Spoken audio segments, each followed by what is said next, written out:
할렐루야. 우리 성경대학을 다니는 여러분은 첫째 인사를 잘해야 된다 그랬죠? 얼굴을 아주 밝게 해야 됩니다. 웃고 목소리도 예쁘게 같이 합시다. 사랑합시다. 존경합니다.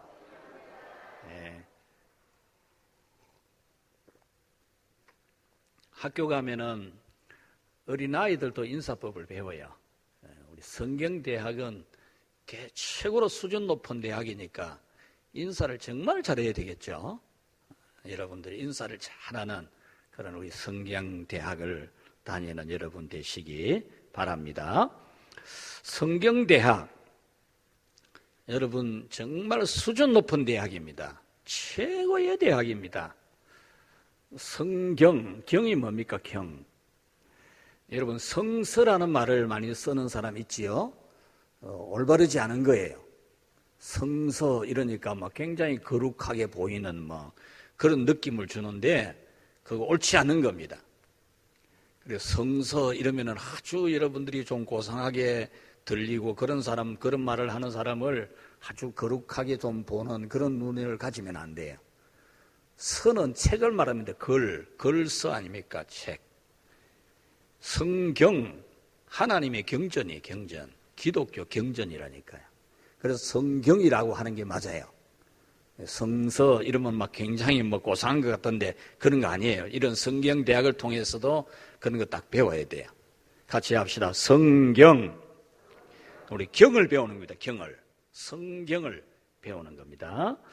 또 여러분 지난주에 우리 창조시대를 안 배웠습니까? 창조시대.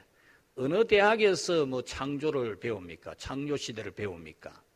세계 역사를 배워도 우리 국어, 국사 공부해도 역사 공부해도 창조 역사 못 배웁니다. 가르쳐 줄 사람도 없고요. 성경대학이니까 창조 역사까지도 배운 겁니다. 또 우리는 이 출애굽 시대, 오늘은 이 출애굽의 시대, 그 옛날 그 시대에 있었던 위대한 그 하나님의 역사를 배우게 되는 겁니다. 자, 그러면 첫 번째로 출애굽기의 이 뜻은 뭐냐? 출애굽기의 뜻 같이 읽읍시다. 시작. 애굽에서 해방되어 나간 것을 기록했다. 애굽에서 이스라엘 백성들이 애굽에서 이제 탈출이라는 단어를 쓰는데 탈출이라는 단어는 적합하지 않은 거예요. 도망치듯이 나온 걸 탈출이라 그러지 않습니까? 이스라엘 백성들이 나온 것은 도망치듯이 나온 거 아닙니다. 애굽 왕이 애굽 나라 사람들이 어서 나가라고 나가라고 해서 나온 거거든요. 도망쳐 나온 게 아니고. 그래서 탈출, 엑스도스 이런 단어를 쓰는 건 옳지 않아요. 이 출애굽기는 하나님께서 자기 백성 이스라엘을 애굽에서 나오도록 이끌어내신 그런 하나님의 역사이기 때문에 우리는 애굽에서 해방되어 나간 것을 기록한 것이다. 우리 성경 하나를 배워도 이런 중요한 것을 잘 배워야 돼요. 교회 평생 다녀도 그냥 탈출했다 이래 알고 있으면 안 되지. 집사가 돼가지고 애굽에서 탈출한 기다 이래 알고 있으면 초등학교 수준밖에 안 되잖아요. 그리고 이 출애굽기는 40장으로 구성이 되어 있습니다. 창세기는 몇 장으로 되어 있습니까? 50장. 출애굽기는 40장으로 되어 있고 성령의 영감으로 기록한 사람은 모세. 이 창세기도 모세가 성령의 영감으로 기록했고 출애굽기도 성령의 영감으로 모세가 기록을 했습니다. 지난주에 참석 안 한 분이 오늘 참석한 분이 있기 때문에 그냥 성경의 저자가 누구냐 이러면은 모세 이러면은 여러분들이 이 시대에 일어나는 신자유주의 이 사상에 쉽게 넘어가요. 성경은 원저자가 같이 합시다. 성령 하나님. 원저자가 성령 하나님이에요. 원저자이신 성령 하나님이 기록하게 하는 선지자와 예수님의 제자 사도들을 통해서 기록한 것이죠. 성령의 영감으로 기록한 거예요. 사람의 말이 아니란 말입니다. 완전한 성령의 영감으로 같이 합시다. 정확하게 오류가 없다. 오류가 일절 없는 성경에 여기에서 이제 올바른 신앙과 올바르지 않는 신앙이 구분이 됩니다. 성경은 완전한 성령의 영감으로 기록되어서 하나도 오류가 없다. 틀린 것이 없다. 여기서부터 올바른 신앙이 출발돼. 그런데 이것이 안 되고 성경이 무슨 문서설이니 뭐 어떠니 이런 말을 하는 사람 여기서부터 이상한 삐딱이 나가가지고 이단이 되고 자유주의가 되고 그러는 겁니다. 여러분 몇 년 전에 우리 WCC 부산 총회 세계적으로 세계 WCC 총회가 부산에 개최된 적이 있지 않습니까? WCC가 뭡니까? 성경의 오류를 인정하는 게라 성경의 오류를. 그래가지고 하나님 우리가 예수님 믿지만 다른 길을 통해서도 천국 갈 수 있는 것처럼 이런 소리를 다 하는 게라 이 얼빵한 사람들이. 그런 교회도 천지고 그런 여러분 신학자도 천지예요. 여기 어디서 출발하느냐 바로 여기에요. 성경은 성령의 영감으로 기록된 완전한 오류가 없는 하나님의 말씀이다. 우리 이곳에 있는 우리 성경대학 다니는 분들은 확실히 알게 될 줄로 믿습니다. 자, 출애굽기 내용, 오늘 내용 공부. 내용은 크게 두 가지입니다. 두 가지. 하나는 같이 합시다. 출애굽 역사. 하나님이 출애굽이 어떻게 이루어졌는지를 기록하는 1장부터 18장까지, 출애굽기 1장부터 18장까지가 출애굽이 어떻게 이루어졌는지 출애굽 역사를 기록을 하고 있고, 또 한 가지가 되어 있습니다. 19장부터 40장까지가 같이 합시다. 신정국가의 출발. 그런 출애굽기는 약 절반 가까이가 출애굽의 역사를 기록하고 약 절반 약간 넘게 신정국가, 신이 통치하는 국가, 신이 통치하는 나라, 신정국가가 출발되었다라는 겁니다. 이 신정국가에 있어서는 오늘날 교회가 바로 이 신정국가, 신의 통치, 하나님의 통치를 받는 그런 신정국가라고 할 수가 있기 때문에, 그래서 이 출애굽기는 일명 구약 성경에 나오는 교회론, 교회가 어떤 곳인가? 신이신 하나님이 통치하는 곳이다. 이것도 배울 수 있는 것이 바로 이 출애굽기라는 거죠. 자, 첫 번째로 돌아가서 출애굽 역사. 출애굽의 출발점이 1장에 나옵니다. 출애굽의 출발점, 고통입니다. 고통. 이스라엘 민족이 애굽 땅에서 번성하니까 위기를 느낀 애굽 왕이 이 이스라엘 히브리 민족에 대해서 압박을 가는, 압박을. 인구를 더 늘리지 못하게, 남자아이가 태어나면 죽이게 만들고, 또 국고성 비돔과 람세스를 건축하게 하면서 강제 노역을 시키고, 완전히 막 매질을 하고 채찍질을 하고, 그래서 더 이상 이 히브리 민족이 번성하지 못하게 하는 그런 고통이 출애굽의 출발점이 되어졌다라는 게 1장. 그 다음 2장부터 4장까지는 출애굽의 지도자, 출애굽의 지도자가 되는 모세가 태어나고, 모세가 성장하고, 모세가 애굽을 떠나서 피신하게 되어지고, 다시 하나님의 부르심을 받아서 출애굽 지도자로 등장하는 과정, 이것이 바로 2장부터 4장까지의 내용입니다. 그래서 모세가 태어날 수 없는 환경에 태어나죠. 남자아이는 태어나면 죽이라고 했는데, 그런 가운데서도 그 부모들이 그 모세를 키웠죠. 그리고 애굽 왕 바로 왕의 공주가 이 나일강에 버려진 이 모세를 데려다가 양자로 삼아요. 양자, 입양을 하죠. 그래서 애굽의 왕권, 애굽의 왕을 이어갈 사람으로 키우는 겁니다.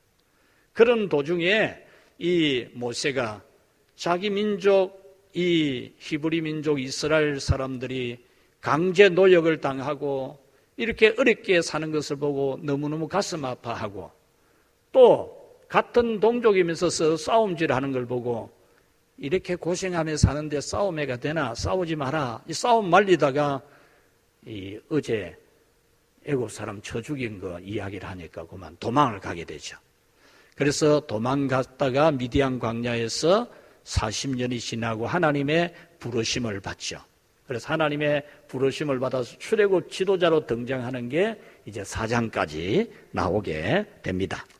그 다음에 5장부터 13장 16절까지는 하나님이 출애굽시키기 위해서 애굽 땅에 쏟아붓는 재앙입니다.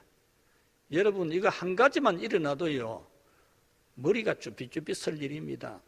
10가지 재앙 중에 한 가지만 일어나도 하나님이 애굽 땅에 완전히 막 폭탄을 쏟아붓듯이 지금 쏟아붓는 겁니다. 재앙을 10가지 재앙을 쏟아붓죠. 그때마다 이 애굽 왕이 겁을 내고 해방시켜 주겠다 뭐 이러다가 또 안 하고, 또 하려고 하다가 또 안 하고, 이러다가 마지막 10번째 재앙, 어떤 재앙입니까? 아이고 잘합니다. 역시 여러분들은 성경대학 다닐 만한 수준이 됩니다. 하나님이 죽음의 천사를 애굽 전역에 어린 양의 피가 발려지지 않은 그 애굽 사람의 모든 집집마다 전부 다 사람이나 가축이나 처음 태어난 거는 다 죽어나가는 막 정말 썸짓한 일이 막 일어나죠. 이 일로 통해서 이스라엘이 이제 출애굽하게 되어진다는 것, 그것이 5장부터 13장까지 나오는 내용입니다. 그 다음에 13장 17절에서 22장까지 매우 긴 내용이 하나님이 이스라엘 백성들을 출애굽을 시킬 때 그만 가나안 땅까지 지름길로 쪽바로 딱 이래 올라가도록 안 하고 광야길로 돌려서 가게 하셨다라는 내용이 나와요. 이 블레셋 나라 땅으로 가면 한 일주일, 길어봐야 열흘 하면은 가나안 땅에 갈 수 있어요. 갈 수 있는데 하나님께서 그들을 광야길로 돌려서 광야를 지나서 가나안 땅에 들어가게 하는 그 경로를 이끌어 가셨다라는 겁니다.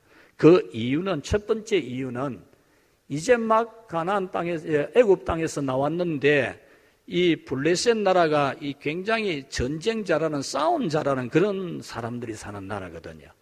그래서 이스라엘 백성들이 아직까지 군대도 조직된 바도 없고 남의 나라에 노예살이 하다가 나와가지고 이 뭐 전쟁할 행편도 안 되는데 블레셋이 와서 막 치게 되면은 다 흩어지고 다시 애굽으로 돌아가자라는 말이 나올 것 같으니까 하나님이 광야길로 돌려서 그렇게 출애굽하게 하시는 내용이 나옵니다. 자, 그 다음에 이 블레셋 길이 아닌 광야길로 돌려서 인도하시고 여기서 바로 불기둥과 구름기둥 내용이 나옵니다. 여러분들 들어서 잘 아는 내용이죠. 불기둥과 구름기둥으로 그 추운 밤에도 따뜻하게, 그 뜨거운 낮에도 시원하게 하나님이 그 이스라엘 백성들을 인도해 주신 신비로운 사건입니다. 여러분, 이 현재 오늘 이 성경에 기록된 조금 전에 읽은 우리 성경 말씀에 남자 어른만 60만 명이라 그랬거든요. 남자 어른만 60만 명 가량이라 그랬죠. 그러면은 전체 인구가 한 200만 명 된다고 봐야 돼요. 200만 명이 있는 곳에 구름이 덮여야 돼요. 구름이. 이게 얼마나 기적적인 일입니까? 우리 위에 뭐 구름이 하나 딱 떠가 있는 게 아니고 200만 명이 지내는 그 위에 구름이 덮여야 되는 거예요. 밤에는 그것이 불기둥으로 바뀌고 신비로운 하나님의 역사를 보여주는 겁니다. 그 다음에 14장의 내용, 홍해의 기적, 여러분 너무 잘 아는 내용이죠.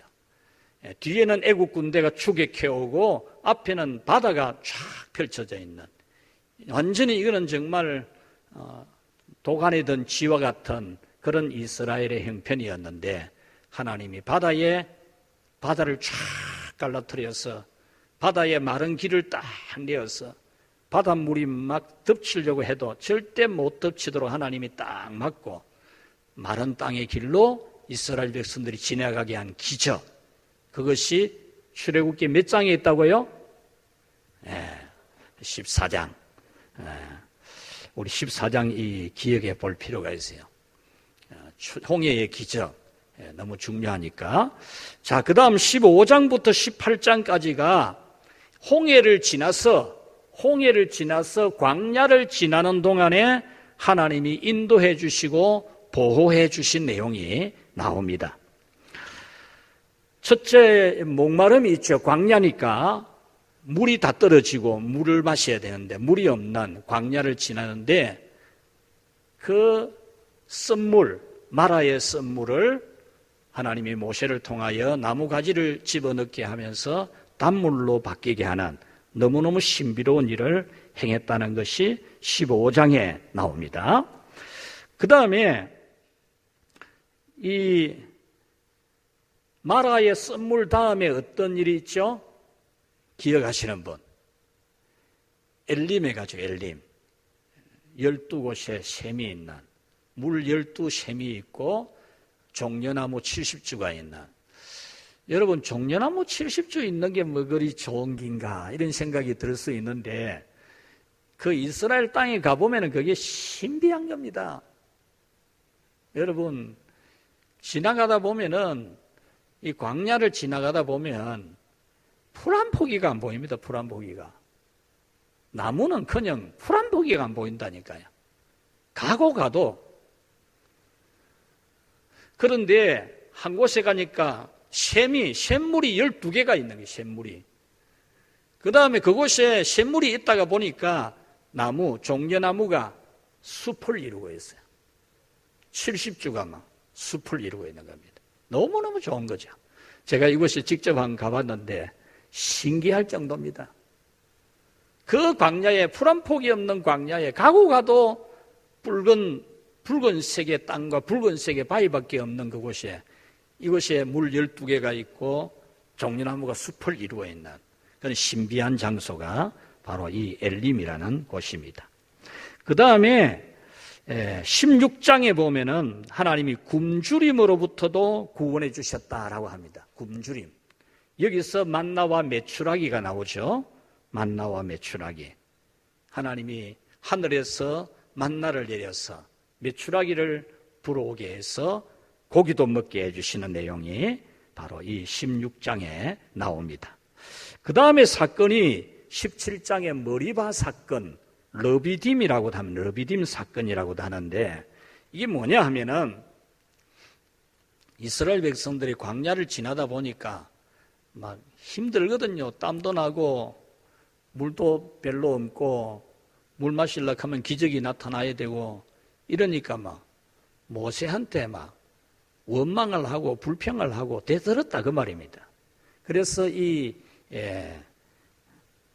르비딤 사건을 두고서 마사라고 하는 것은 시험하고 시련을 만났다 그런 뜻이 있고 또 이 르비딤 사건을 머리바라 부르기도 합니다. 머리바라는 말이 다툼이라는 다툼. 그래 모세하고 다투었다 이건 백성들이 모세 보고 뭐 물이 있니 없니 어떠니 저떠니 불평 원망을 했다 그 말이거든요. 여기서 하나님이 모세로 하여금 반석을 향해서 반석을 지팡이로서 치게 함으로써 반석에서 물이 쏟아져 나오는 그런 목마름을 해결해 주신 그런 신비한 사건이 17장에 나옵니다. 그 다음에 일어난 사건이 전쟁입니다. 전쟁으로부터 보호해 주는 거죠. 첫 번째는 목마름, 두 번째는 배고픔, 세 번째는 이 전쟁으로부터 보호해 주시는 하나님의 은혜를 말하고 있습니다. 그런데 이 전쟁이 어떤 전쟁이냐 하면 르비딤 사건 다음에 전쟁이 일어났어요. 여러분 성경을 보면서 이런 걸 유심히 봐야 됩니다. 하나님이 지금 이스라엘 백성들을 출애굽시켜서 적과 꿀이라는 가나안 목지로 이끌어가고 있는데 전쟁이 터졌어요. 여러분 우리나라에 전쟁이 났다고 하면 생각해 보라니까요. 그 남의 일로 생각하지 말고 우크라이나의 전쟁 상황을 여러분 뉴스로 들으면서 얼마나 참담함을 느낍니까? 이스라엘 백성들이 지금 출애굽해 가지고 가고 있는데 전쟁이 일어났어요. 심각한 겁니다, 여러분. 심각한 거예요. 이 전쟁이 일어난 배경이 뭐냐? 바로 앞에 르비딤 사건. 모세를 향해서 원망하고 대들고 모세한테 시비 걸고 하나님이 물을 반석에서 내주시기는 했지만은 전쟁이라는 이런 위험을 만나게 되죠. 그리고 그 전쟁에서 어떤 놀라운 신비로운 사건이 또 있죠.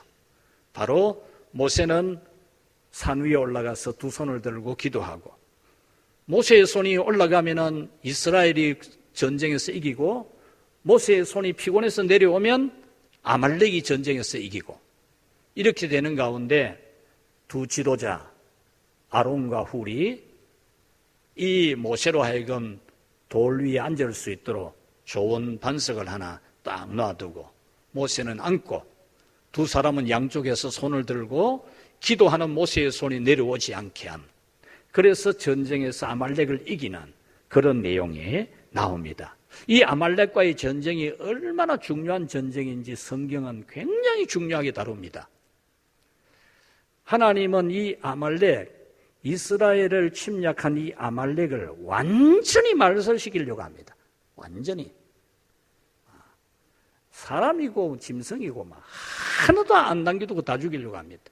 이때는 지금 전쟁을, 지금 광야를 지나가서 가나안 땅에 들어가게 하기 위한 목적으로 지금 하나님이 출발을 시키지만 훗날에 제일 처음으로 왕이 된 사울에게 내린 명령이 아말렉을 진멸하라는 겁니다. 아이고 남자고 여자고 모두 다 죽이라는 겁니다. 씨도 없도록 다 말리라는 겁니다. 그만큼 하나님이 광야 교회를 공격한 아말렉에 대해서 하나님이 징벌을 했다는 거죠. 그런데 그때의 이 사울이 그때의 하나님 명령에 절대 순종을 안 하고 좋은 것은 살려두었어요. 사람도 좀 살려두고 짐승도 좋은 거는 살려두고 그것이 훗날에 어떤 일이 발생합니까? 에스더서, 여러분 에스더 잘 알죠? 에스더서에 가보면은 거기에 나오는 하만이라는 사람이 그 수상궁에서 있는 에스더와 그 유대인들을 죽이려고 하는 그 하만이라는 사람이 누굽니까? 아말렉의 후손 아닙니까? 아말렉의 후손. 그러니까 여러분 이 마귀에 대해서는 완벽하게 이겨야 됩니다. 그렇지 아니하면 언제 또 뒤에 와서 발꿈치를 물지 모릅니다.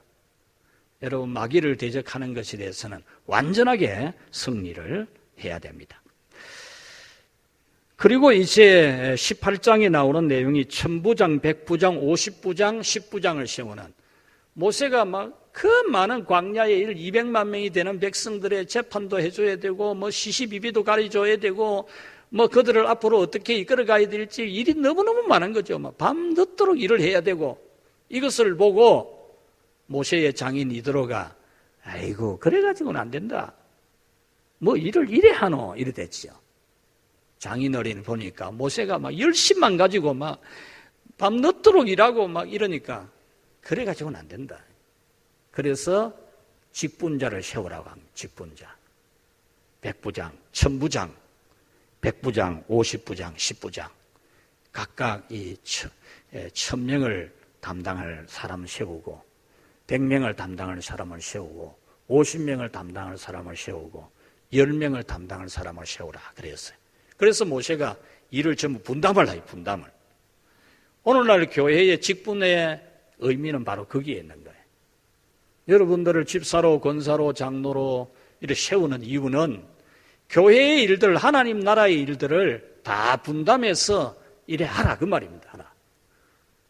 목사가 다 하는 게 아니고 여러분들이 각각 맡은 분량을 따라서 일을 해야 된다는 거죠. 자, 그 다음 이제 출애굽 역사를 지나서 신정국가의 출발이 이제 19장부터 나옵니다. 이 신정국가에서 중요한 것은 두 가지입니다. 하나는 같이 합시다. 신정국가의 법. 신정국가라 하면은 법이 있어야 안 됩니까? 법. 법이 없는 나라는 나라라고 존재할 수가 없어요. 법이 있어야 나라가 통치가 되니까요. 그래서 하나님이 신정국가에 법을 주시는데 여러분들이 잘 아는 출애굽기 20장에 뭐가 있습니까? 십계명. 십계명을 하나님이 신정국가의 법의 모토로 줍니다. 그래서 하나님이 시내산에 모세를 불러 올려서 구름 가운데 나타나셔서 그 돌판에다가 하나님이 십계명을 새겨줍니다. 이것이 신정국가의 법입니다. 그 다음에 이제 20장을 넘어서 21장부터 24장까지는 각종 규범, 십계명의 본법만이 아니라 생활법, 정결법, 여러 가지 규범, 규례들을 다 정합니다. 우리 나라의 헌법이 있으면 밑에 조례 같은 것이 있듯이 이 신정국가의 각종 조례와 규범들을 다 정해줍니다.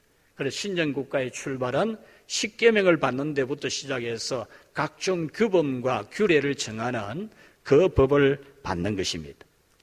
그 다음에 이제 하나님이 두 번째로 말씀하시는 신정국가에게 반드시 필요한 것이 뭐냐? 같이 합시다. 성막. 성막. 여러분, 성막에 대해서는 좀 깊이 많이 잘 안 들어봤을 건데요. 하나님이 이스라엘 백성들을 출애굽시켜서 이제 광야에서 시내산에서 십계명을 주면서 신정국가의 법을 주고 이제 신정국가의 통치자, 신정국가의 임금, 신정국가의 왕, 그 왕이 임재하여 계시는 왕궁, 궁전, 신이 임재해서 통치하는 장소, 그 장소로 같이 합시다. 성막. 성막을 딱 이렇게 생각하면 쉬운 겁니다. 성막은 신정국가, 하나님이 통치하는 국가에 하나님이 이 땅에 임재하여 계시는 장소, 그곳이 임재하여서 그 백성을 다스려주고 그 백성을 지켜주고 그 백성을 보호해주고 그 백성을 축복해주는 그런 신정국가의 왕으로 임재할 장소로 성막을 건축하게 지시한 겁니다. 이렇게 성막 건축의 지시가 24장에서 31장까지의 내용입니다. 그런데 여기에서 이제 하나 문제가 또 발생합니다. 어떤 문제가 발생하느냐? 신정국가에서는 있을 수 없는 일 하나 문제가 발생하는 겁니다. 그것이 바로 하나님만이 유일한 신정국가의 왕이시고 통치자인데 이 모세가 십계명 받으러 올라간 사이에 이 백성들이 금송아지 만들어 놓고 이것이 우리를 애굽에서 인도해낸 여호와 신이다. 금송아지를 갖다가 하나님이라고 섬기는 그런 우상 숭배의 죄가 있었어요. 이 신정국가에서 가장 나쁜 선례가 된 겁니다. 그래서 하나님이 굉장한 심판을 합니다. 우리 신정국가인 교회 다니는 우리 성도들은 우상 섬기고 또 미신 섬기고 이런 걸 절대로 하면 안 된다는 겁니다. 그 다음 35장에서 40장까지가 이제 성막을 제작하는 겁니다. 성막을 건축하는 그런 내용이 나옵니다. 그리고 그 성막 건축한 곳에 하나님이 임재를 하는 겁니다. 하나님이. 그 성막 건축한 곳이 하나님이 임재할 때 하나님의 영광이 충만해가지고 사람이 접근하기가 어려울 만큼 거룩함으로 충만한 그런 성막이 되어졌습니다. 이것이 바로 출애굽기에 나오는 두 가지 역사, 하나는 출애굽 역사, 하나는 성막을 건축하는 것. 오늘 우리 신앙에 이 두 가지가 꼭 필요합니다. 같이 합시다. 출애굽하자. 반드시 출애굽이 되어야 되는 거고, 두 번째는 우리의 왕이신 통치자이신 하나님이 우리에게 임재해서 우리를 다스려 주시는 성막, 교회 생활을 정말 바르게 잘해야 된다는 겁니다. 내가 알아서 믿으면 되지요, 그런 게 아니라, 그러면은 성막 지을 필요가 없지. 하나님이 오실 필요도 없고, 자기 알아서 믿고 자기 알아서 광야 지나가고 하면 되지. 성막이 필요하겠어요. 하나님이 성막을 짓게 함으로써 하나님이 직접 통치자로 강림하셔서 이스라엘 백성들과 함께 계셔주시고 지켜주시고 인도해 주시는 그런 교회 생활, 이것이 바로 우리 출애굽기의 역사에서 배울 수 있는 아주 중요한 교훈입니다. 자, 이제 네 번째, 출애굽기의 중요한 지리적 배경 같이 읽읍시다. 시작.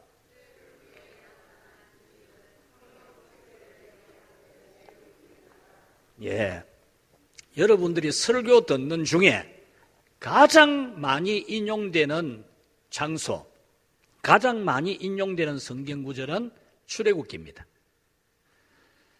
여러분들이 지금까지 설교 듣는 중에 늘 듣는 게 홍해가 어떻고 또 십계명이 어떻고 성막이 어떻고 늘 이런 말씀 듣잖아요.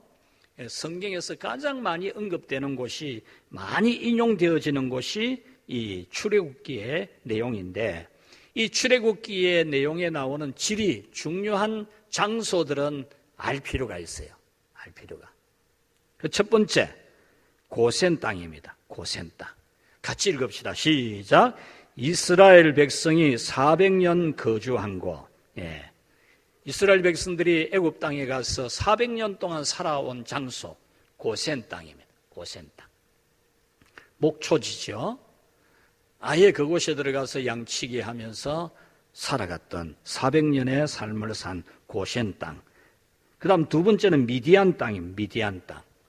이 출애굽기에 나오는 지명 중에 미디안이라는 장소는 모세가 피신해가지고 피난 가가지고 양치기하고 살다가 40년 동안 지낸 곳입니다.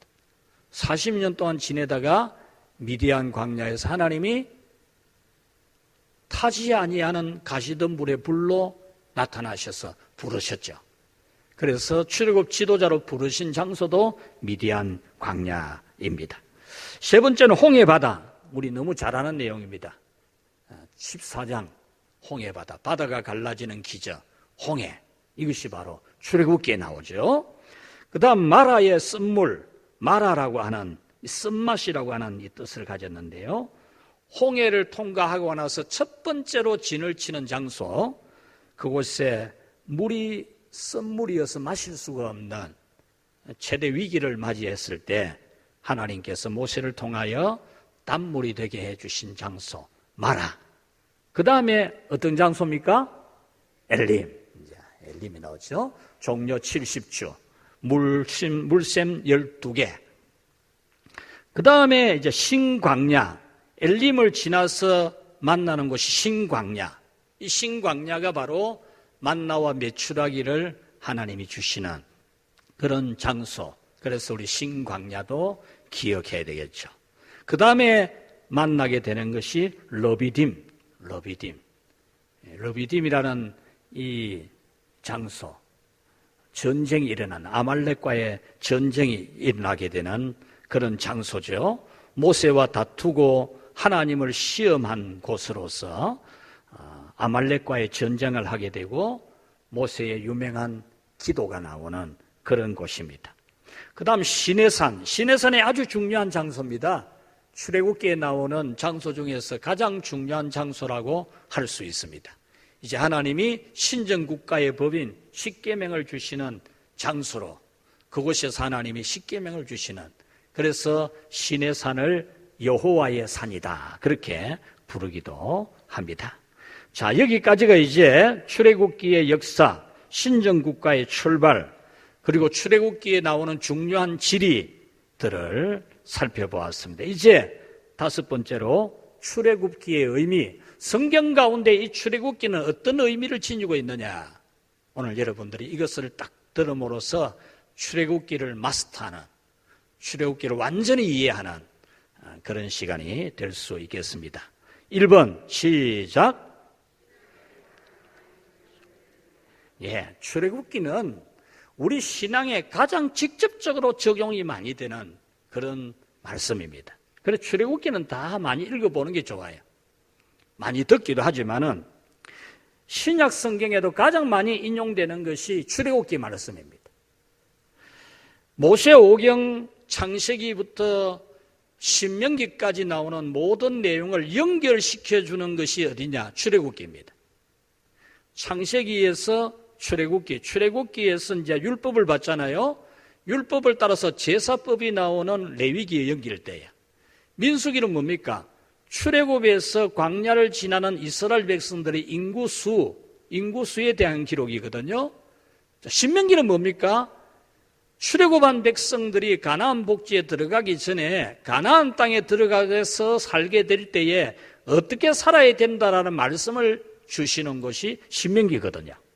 그러니까 이 출애굽기는 모세 오경을 연결시켜주는 대단히 중요한 말씀입니다. 그래서 여러분들이 출애굽기는 읽으면 재미도 많아요.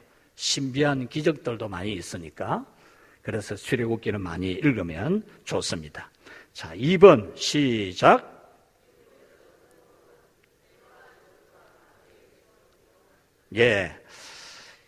출애굽기의 의미 두 번째는 애굽에서 구원해 주신 하나님의 역사, 하나님의 구원 역사를 말씀하고 있는데, 이 구원 역사와 오늘 우리에게 얼마나 연관성이 있느냐, 이게 중요해요.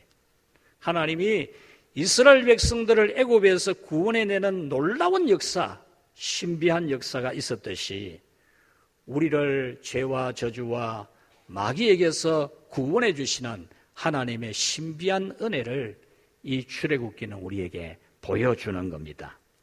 그래서 구속자 여호와 하나님, 구속의 방법, 유월절 어린 양을 통해서, 유월절 어린 양이 상징하는 예수 그리스도를 통해서 우리를 구원해 주시고, 구속의 목적은 뭐냐?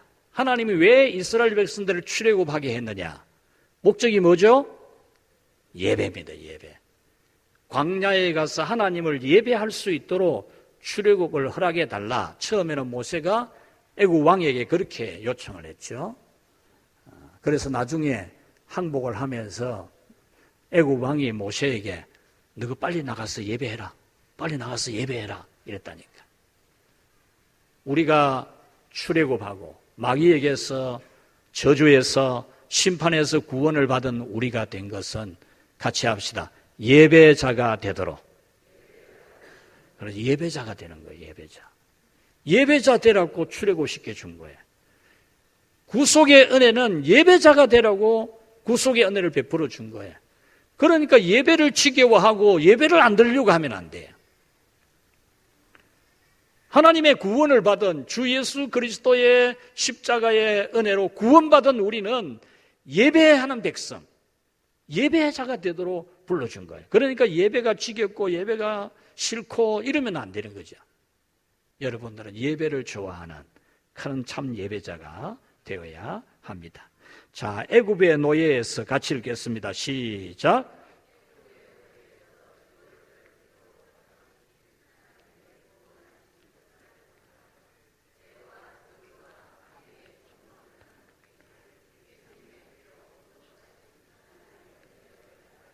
네, 그래서 출애굽기는 이스라엘 백성들을 400년간, 정확하게 말하면 430년입니다. 430년. 430년간 애굽에 종살이하던 그들을 하나님이 해방시켜서 신정국가의 백성, 신의 백성, 예배자가 되도록 하기 위해서 하나님이 구원해 주셨는데, 이것은 곧 오늘 우리를 자손 대대로, 조상 대대로부터 지금까지 마귀 섬기고 죽음의 종노릇하고 죄의 종노릇하고 마귀 종노릇하다가 지옥 갈 우리를 하나님이 예수 그리스도의 십자가의 보혈로 구속해 주신 그 하나님의 은혜를 알게 하는 것이 이 출애굽기가 아주 중요하게 우리에게 가르쳐 주는 겁니다. 자, 3번 같이 읽겠습니다. 시작. 영혼.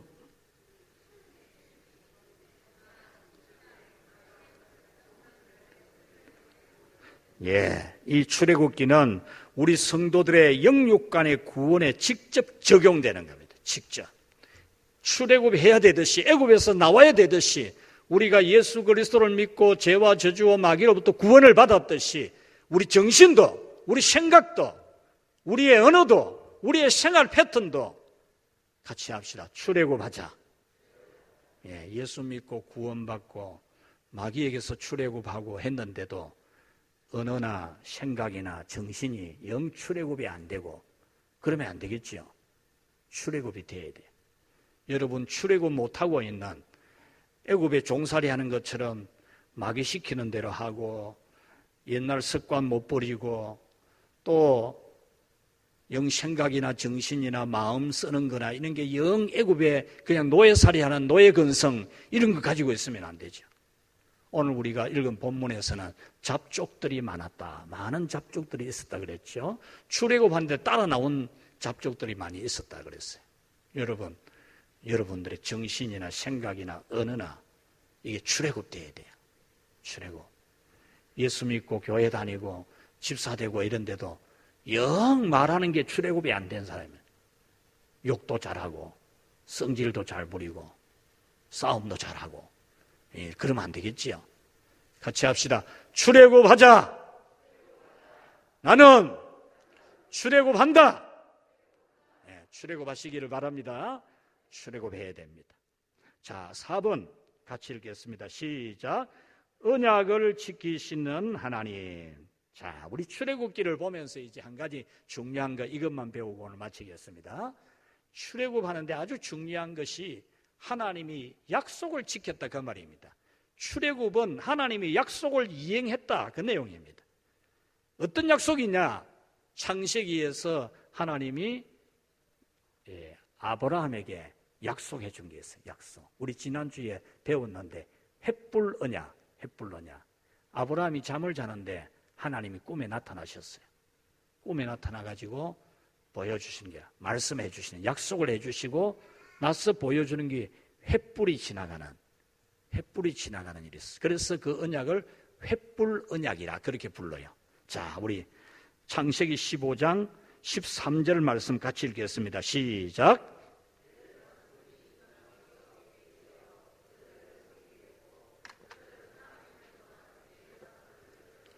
예, 하나님이 아브라함에게 너의 자손들은 이방의 객이 될 것이다. 애굽 나라에서 종살이를 하게 될 것이다.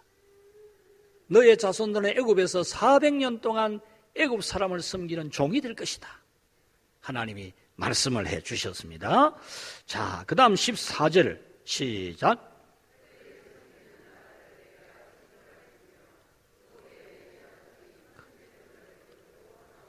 아멘. 하나님이 종살이하는 400년 동안 애굽에 종살이하는 그들을 하나님이 구원을 해내시는데 하나님이 그 나라 땅을 징벌할 것이다. 그 나라와 그 백성을 징벌을 하죠. 10가지 재앙으로. 그 후에 내 자손이 큰 재물을 이끌고 나오리라 그랬습니다. 이 약속도 그대로 이루어지거든요.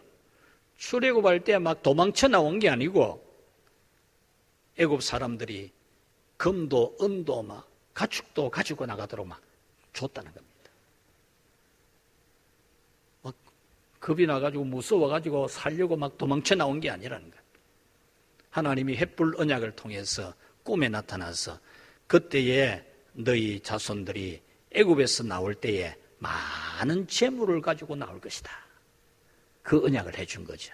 그대로 되어졌죠. 자, 16절 시작.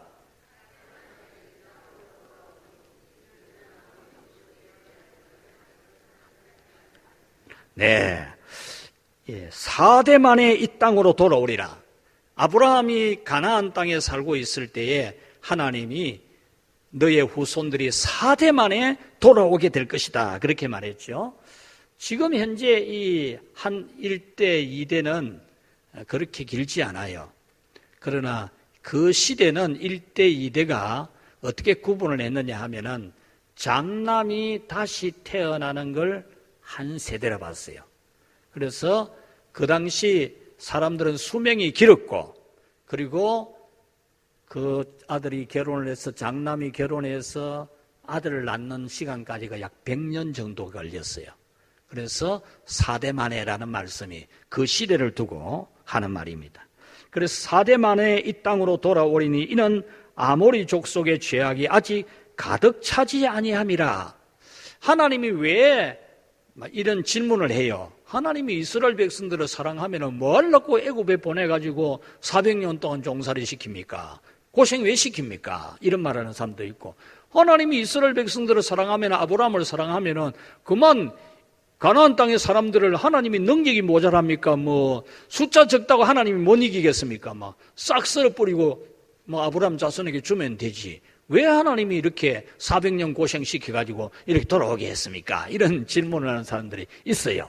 있는데 거기에 대한 답이 될 수 있는 게 바로 이 말씀입니다. 하나님은 공평하신, 공의로우신 하나님입니다. 가나안 땅을 왜 하나님이 이스라엘 백성들에게 주려고 하느냐? 가나안 땅에 살고 있는 그 사람들이 우상숭배의 죄를 너무너무 많이 짓는 거예요. 그래서 하나님이 이스라엘 백성들이 가나안 땅에 들어가거든 우상숭배하는 모든 문화를 완전히 불태워 없애도록 만들었어요. 거기에 물들면 안 된다고. 그런데 그 아모리 족속이라는 말은 가나안 땅에 살고 있는 원주민을 대표하는 말이에요. 그래서 하나님이 가나안 땅을 심판하는데 그 당시 이 아모리 족속을 비롯한 이 가나안 땅의 원주민들이 온갖 더러운 죄를 다 지었거든요. 그때 이미 남창도 있었고 이 동성연애도 있었고 다 그랬어요. 그 시절에 옛날에 그때. 그럼에도 불구하고 그때가 하나님이 심판할 때가 아니라 했어요. 그로부터 400년 후에 그 가나안 땅의 원주민들이 전부 우상 숭배를 하고 하나님을 거역하는 죄를 지음으로 때가 되어서 원주민들을 심판하고 몰아내고 그곳에 이스라엘 백성들을 살게 하시는 겁니다. 자, 17절을 읽겠습니다. 시작.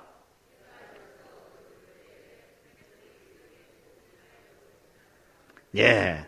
자, 이 17절 말씀이 하나님이 아브라함에게 꿈을 꾸게 할 때에 그 꿈 중에 하나님이 이런 약속의 말씀을 하시고 그 꿈이 끝날 즈음에 횃불이 쪼갠 고개 사이로 지나가는, 쪼갠 고기 사이로 횃불이 지나갔다는 것은 뭘 의미하느냐 하면 이 약속은 틀림없이 지킨다 그 말입니다. 틀림없이. 만약에 이 약속을 안 지키면은 이 짐승이 딱 반조각이 나서 죽듯이 죽게 된다 그 말입니다.